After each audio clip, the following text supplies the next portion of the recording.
Okay, so what is leadership, leadership क्या होती है, उसके फीचर्स क्या है, वो हमें डिस्कस करने हैं। और बहुत सारी टाइप्स की लीडरशिप होती है, सिर्फ एक टाइप की लीडरशिप नहीं होती। जनरली हम सोचते हैं लीडरशिप यानी कि आप किसी को मोटिवेट करना, किसी को गाइड करना, किसी को प्रॉब्लम है वो सॉल्व करना, उस जनरल लैंग्वेज में हम लीडरशिप बोलते हैं। लेकिन लीडरशिप का कंसेप्ट बहुत ही बड़ा है। सो देखते हैं लीडरशिप का कंसेप्ट क्या है। सो leadership is a process of influencing the behaviour of people. हमें जो लोगों का बिहेवियर है उसे इन्फ्लुएंस करना है, उन लोगों को मोटिवेट करना है काम करने के लिए, ठीक है। सो इसीलिए लिखा गया कि leadership is the process of influencing the behaviour of people at work towards the achievement of specified goal. उन लोगों को इन्फ्लुएंस करना है, उन लोगों को एक्सप्लेन करना है, उन लोगों को इंड्यूस करना है कि आप लोग कैसे जो गोल दिया गया है उसे अचीव कर सकते हैं, या फिर आपको जो गोल दिया गया है उसे अचीव करो। उसके लिए आप उसे क्या करो, इन्फ्लुएंस करो, उससे क्या करो, एनकरेज में उसके एनकरेज करो ताकि वो क्या करे, गोल अचीव करने के लिए काम करे, ठीक है। सो सिंपल, लोगों को काम करने के लिए इन्फ्लुएंस करना ताकि वो लोग गोल अचीव करने के लिए प्रॉपर वर्क करे, उसे हम क्या बोल सकते हैं, लीडरशिप बोल सकते हैं, ठीक है। अब लीडरशिप का तो सिर्फ इतना ही समझना है आपको, उसका कंसेप्ट।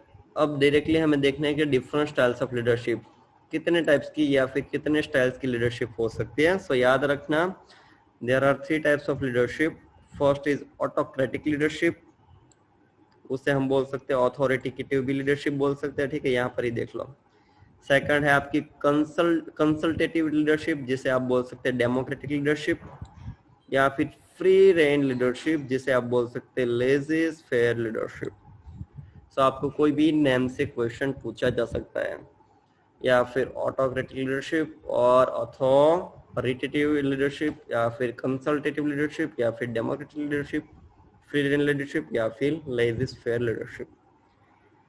सो सबसे पहले आपको नेम पता होनी चाहिए। There are 3 types of leadership. अगर हम एक एक नेम ले, for example first autocratic leadership, second है डेमोक्रेटिक लीडरशिप, एंड थर्ड है free rein leadership. So let's start with the autocratic और ऑथोरेटिव लीडरशिप। अब सबसे पहले इस कंसेप्ट को समझ लो, क्या होती है ऑथोरेटिव या फिर ऑटोक्रेटिक लीडरशिप। जहां पर एम्प्लॉय या फिर जो अपने सबऑर्डिनेट अपने नीचे होते हैं, उसको कोई भी इंडिपेंडेंस नहीं दिया जाता है, उसको कुछ भी नहीं पूछा जाता है अबाउट डिसीजन। जो भी डिसीजन लिया जाता है वो जो लीडर होता है या फिर जो सुपीरियर होता है वो ले लेता है अपने आप। इसमें कोई भी एम्प्लॉइज का या फिर कोई भी सबऑर्डिनेट का इन्वॉल्वमेंट नहीं होता है। सिंपल इसीलिए उसे बोला जाता है बॉस सेंटर्ड लीडरशिप। अब यहाँ पर एग्जांपल से समझ लो, यहाँ पर लीडर होता है, जितने भी उसके नीचे सबऑर्डिनेट होते हैं उसके रिलेटेड जो भी डिसीजन लेना है वो खुद लेता है। जो लीडर होता है वो ना तो कोई एम्प्लॉय को पूछता है, ना तो कोई एम्प्लॉय क्या कोई सजेशन लेता है। एक टाइप के बोल सकते हो हिटलर शाही, जो बोलते थे ना हिटलर, कि उसे जो अच्छा लगता था वही करता था, वो किसी को कुछ भी नहीं पूछता था, और जो डिसीजन वो लेता उसे सबको फॉलो करना ही पड़ेगा, ठीक है।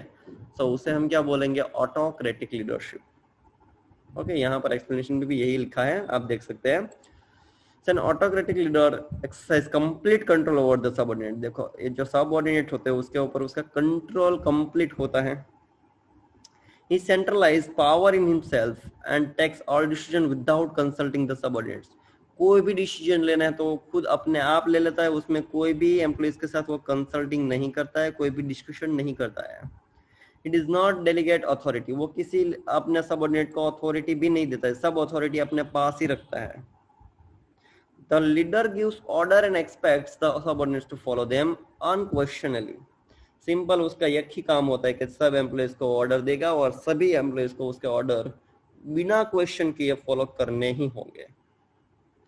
और उसके बदले में जो लीडर होता है या तो अच्छा काम करेगा कोई एम्प्लॉय तो उसे रिवॉर्ड देगा, और अगर अच्छा काम नहीं किया तो उसे पेनल्टी देगा, ठीक है। सो इस लीडरशिप को हम बोलते हैं ऑटोक्रेटिक लीडरशिप, जहां पर एम्प्लॉइज या फिर सबऑर्डिनेट की कोई भी इंडिपेंडेंस नहीं होती, कोई भी फ्रीडम नहीं होता है, सभी डिसीजंस लीडर खुद लेता है, और सब एम्प्लॉइज को क्वेश्चन किए बगैर ही सारे डिसीजंस फॉलो करने ही होंगे। अच्छा काम किया तो लीडर रिवॉर्ड देगा, अच्छा काम नहीं किया तो पेनल्टी देगा, उसे हम बोलेंगे ऑटोक्रेटिक लीडरशिप। एग्जाम्पल देना चाहिए तो हिटलर बेस्ट एग्जाम्पल है इसमें, ठीक है, आप सबको शायद पता ही होगा। अगर इस टाइप की लीडरशिप अगर हम फॉलो करते तो बेनिफिट्स क्या मिलेंगे। एक तो डिसीजन फटाफट आएगा क्योंकि आपको किसी को पूछना ही नहीं है, आप अपने आप डिसीजन लोगे, आपको जो अच्छा लगे और डिसीजन ले लेंगे, यानी कि क्विक डिसीजन आएगा। Second, provides a strong motivation and satisfaction to the leader who advocates terms। अब जो लीडर होगा उससे बहुत ज्यादा सेटिस्फेक्शन मिलेगा, बहुत ज्यादा मोटिवेशन मिलेगा। क्यों? क्योंकि उसे लगेगा कि मैं ही बॉस हूँ, मैं जो डिसीजन लेता हूँ वही सबसे बेस्ट है। ठीक है, इससे मोटिवेशन मिलेगा एम्प्लॉय को, सॉरी लीडरशिप को। Third, less competent subordinates are needed at the lower level. यहाँ पर लिखा है कि less competent subordinates are needed at the lower level.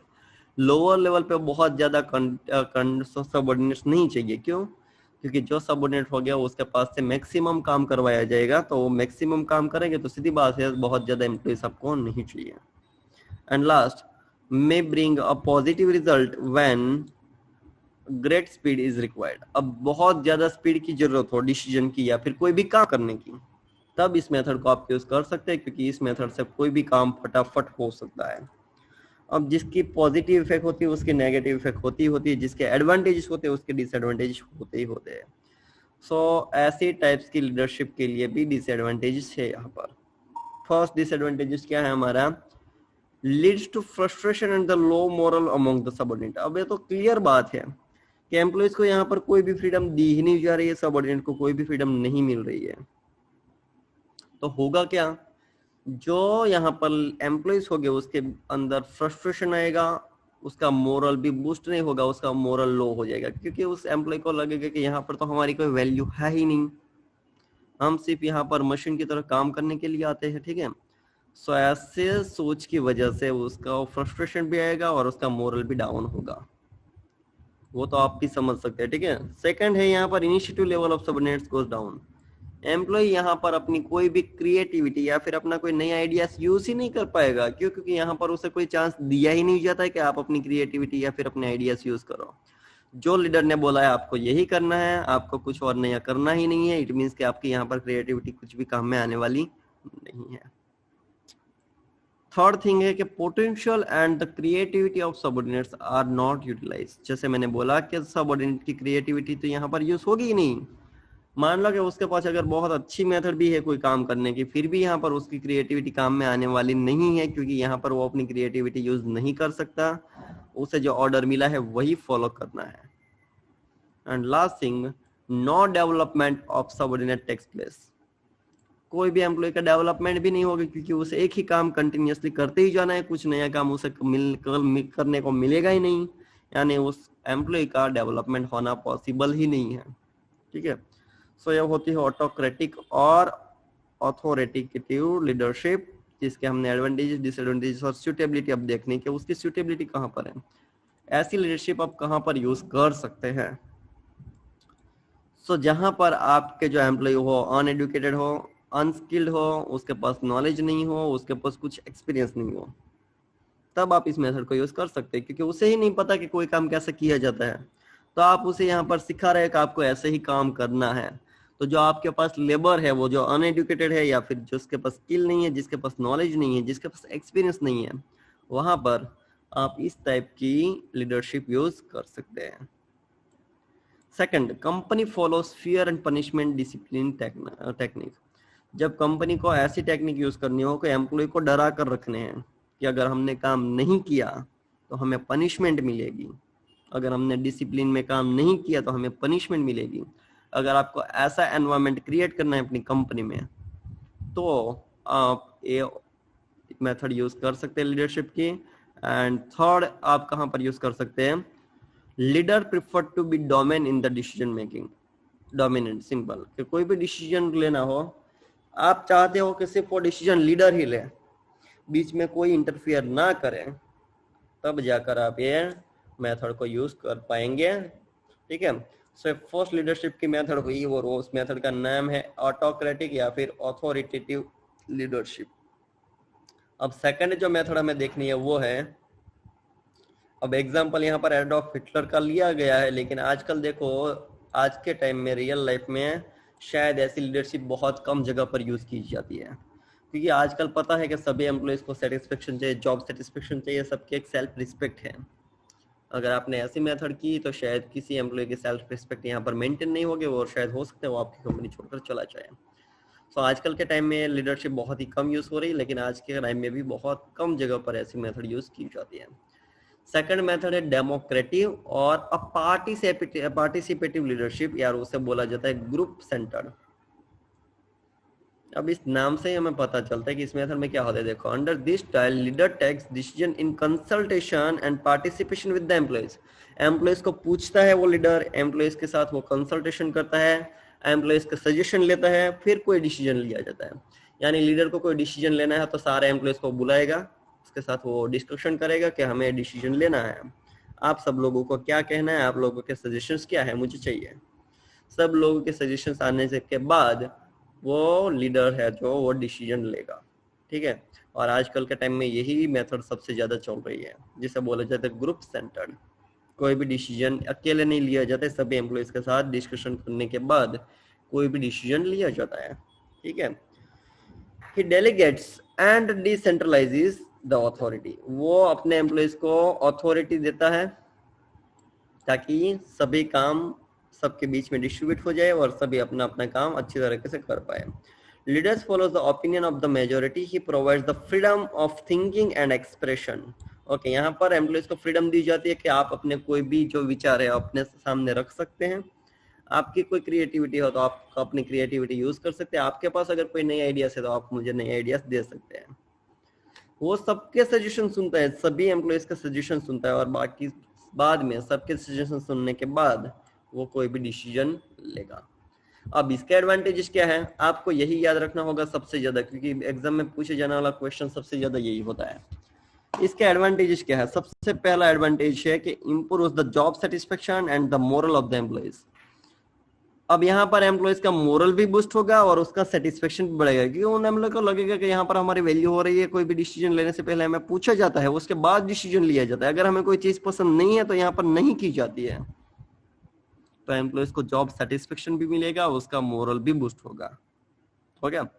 Second, improve decision making ability of subordinates. यहाँ पर लीडर होता है, उसके पास तो एबिलिटी होती है डिसीजन लेने की, ठीक है, और बाकी के जो सबऑर्डिनेट होते हैं उसके अंदर भी एक स्किल डेवलप होगी कि कैसी सिचुएशन में कैसे डिसीजन लिए जाते हैं, ठीक है, क्योंकि वो सबऑर्डिनेट सारे सभी सिचुएशंस के साथ अब यूज्ड टू हो जाएंगे, क्योंकि सभी सिचुएशन में वो अपना सजेशन देंगे और सजेशन देते देते वो धीरे धीरे सीख जाएंगे कि कैसी सिचुएशन में कैसा डिसीजन लिया जाता है। थर्ड बेनिफिट क्या है, develops a positive attitude and the reduce labour turnover and the labour absenteeism. यहाँ पर एक तो एम्प्लॉइज के बीच में पॉजिटिव एटीट्यूड आएगा towards the work, towards the company. Second, labour turnover भी कम हो जाएगा, यहाँ पर कंपनी छोड़कर जाने वाले लेबर्स की संख्या बहुत कम हो जाएगी, क्योंकि यहाँ पर एम्प्लॉइज को जॉब सेटिस्फेक्शन मिल रहा है, उसे मोटिवेशन मिल रहा है। और जहां पर भी एम्प्लॉइज को जॉब सेटिस्फेक्शन मिलता होगा, जहां पर भी उसे मोटिवेशन मिलता होगा, वहां से एम्प्लॉय जाएगा नहीं कभी भी। शायद उसे 2-3 हजार सैलरी कम भी मिलेगी ना, फिर भी वो वहां पर ही काम करेगा, क्योंकि वहां पर उसकी रिस्पेक्ट हो रही है, ठीक है। फोर्थ बेनिफिट क्या है इस मेथड का, quality of decision improves. Decision की क्वालिटी इंप्रूव होगी, क्योंकि वहां पर सिर्फ एक ही पर्सन डिसीजन ले रहा था, कहां पर, ऑटोक्रेटिक में। यहाँ पर सभी एम्प्लॉइज अपना डिसीजन लेने से पहले सजेशन देते हैं, सभी सजेशंस को ध्यान में लेने के बाद डिसीजन लिया जाता है। यहाँ पर डिसीजन की क्वालिटी होगी वो इंप्रूव ही होगी, क्योंकि हर बार नया नया अच्छा सजेशन आते जाएंगे और अच्छे सजेशन में से कोई एक सजेशन सिलेक्ट करके डिसीजन लिया जाएगा। It means your decision will be a qualitative decision. And the last advantage of this method is leader multiplies his abilities through the contribution of his followers. Leader होगा, उसकी ability multiplies हो जाएगी। Multiplies यानी वो बहुत ज्यादा काम कर पाएंगे, क्योंकि यहाँ पर सभी एम्प्लॉइज उसका साथ दे रहे हैं, सभी एम्प्लॉइज अपना कंट्रीब्यूशन दे रहे हैं according to their skill and according to their knowledge.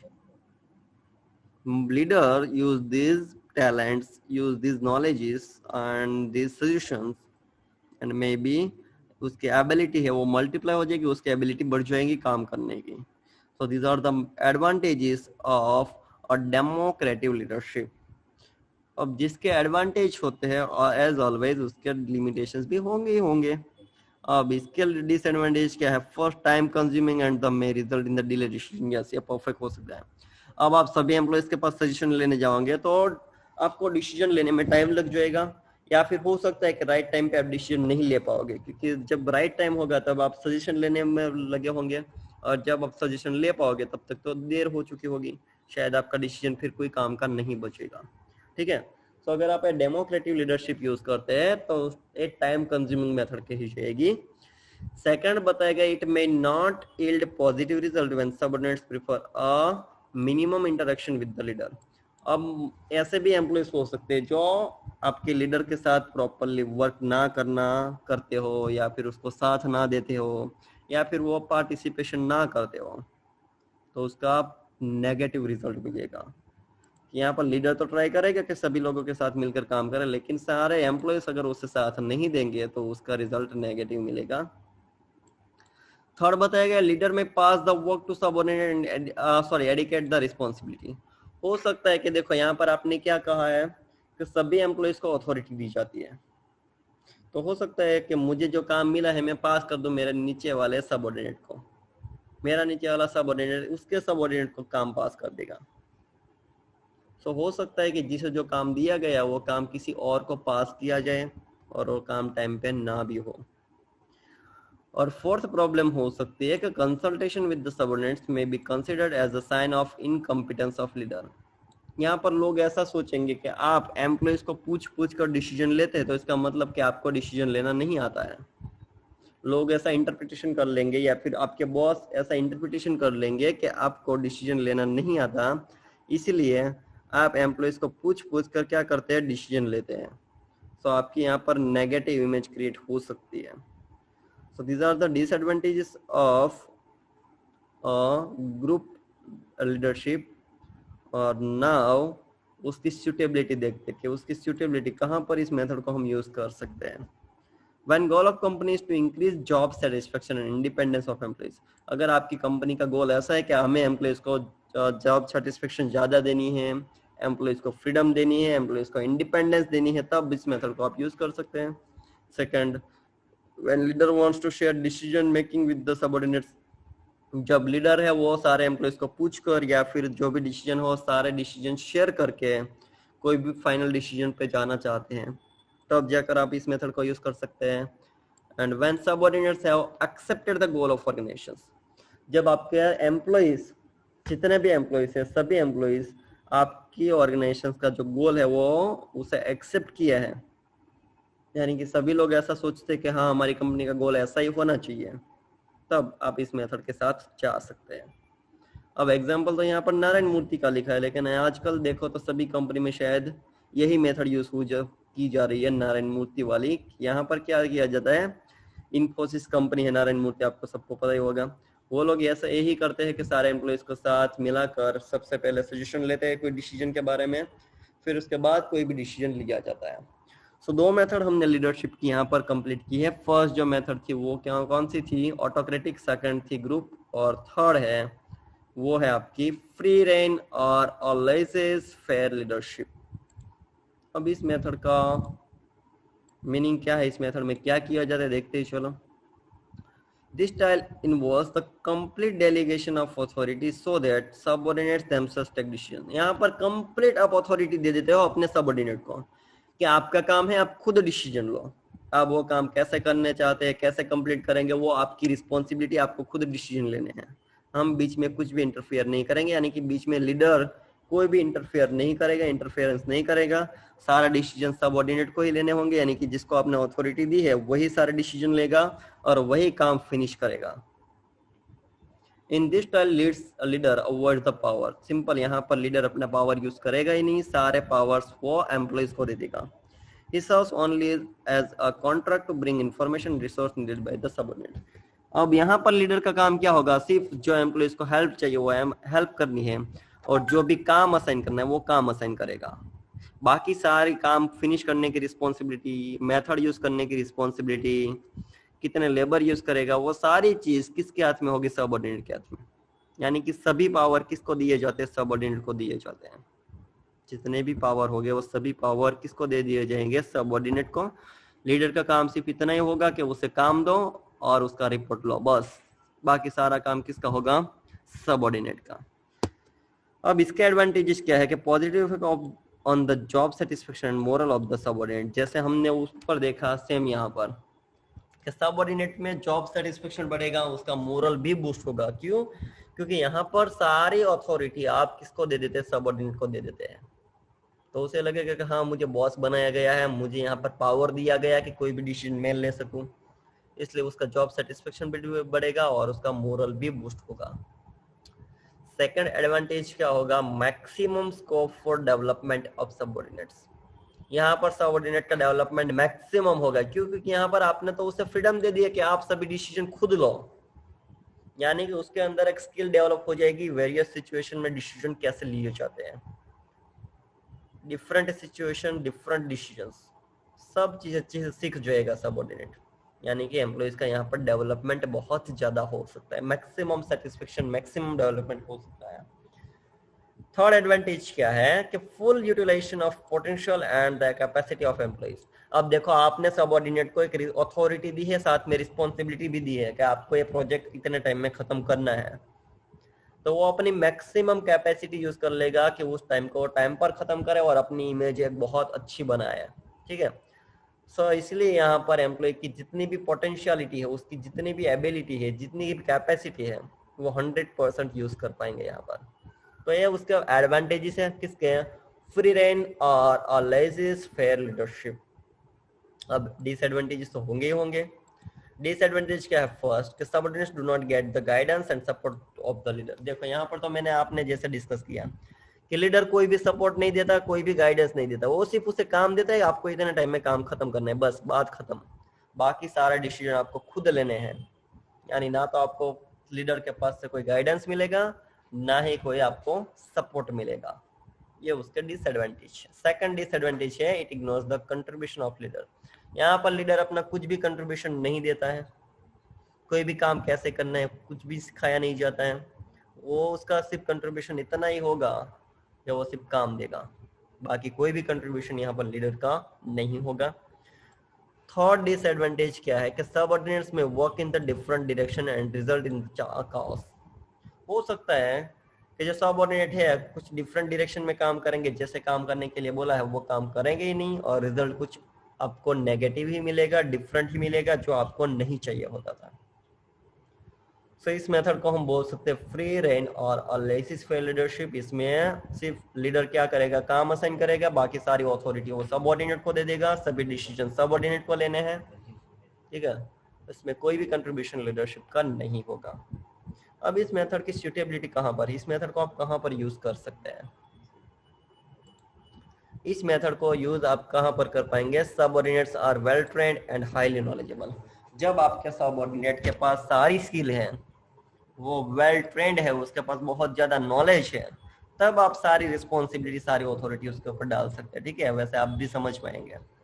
अगर मान लो कोई नया एम्प्लॉइज आया है और मैं उसे सारी अथॉरिटी एंड रिस्पॉन्सिबिलिटी दे दूं और काम असाइन कर दूं, एक जॉब असाइन कर दूं, तो शायद हो सकता है वो नहीं कर पाएगा। ऐसी लीडरशिप हम तभी यूज कर सकते हैं जब हमारे पास वेल ट्रेंड एम्प्लॉइज हो और उसके पास बहुत ज्यादा नॉलेज हो, तब जाकर इस मेथड को हम यूज कर पाएंगे। एंड लास्ट, इस मेथड को हम कब यूज कर पाएंगे? Subordinates are self motivated and ready to assume responsibility. जब हमारे पास ऐसे एम्प्लॉइज हो जो सेल्फ मोटिवेटेड हो, काम करने के लिए रेडी हो, रिस्पॉन्सिबिलिटी एंड अथॉरिटी लेने के लिए रेडी हो, एंड सेकंड थिंग वो खुद एक मोटिवेटेड पर्सन होनी चाहिए, यानी कि खुद उसके पास ऐसा मोटिवेशन होना चाहिए कि हाँ हमें ऑर्गेनाइजेशन का गोल अचीव करना है, तब जाकर इस मेथड को यूज कर सकते हैं। जनरली अगर हम देखने चाहिए तो आजकल के टाइम में ये जो मेथड है डेमोक्रेटिक या फिर पार्टिसिपेटरी लीडरशिप, ये जनरली यूज होती है। लेकिन आपको तो तीनों याद रखनी है, तीनों की मीनिंग कंसेप्ट क्या होते हैं, तीनों के एडवांटेजेस डिसएडवांटेजेस क्या होता है। अगर आपने कंसेप्ट समझ लिया तो 2-3 एडवांटेज डिसएडवांटेजेस तो आप अपने आप लिख पाओगे समझकर, और ये चीज ही ऐसी है कि आपको समझकर लिखनी है। ठीक है, सो नेक्स्ट लेक्चर में जब आओ तो ये तीनों मेथड लीडरशिप को फिनिश करके आना। नेक्स्ट लेक्चर में जब हम मिलेंगे तब हम कम्युनिकेशन से स्टार्ट करेंगे, और वो हमारा लास्ट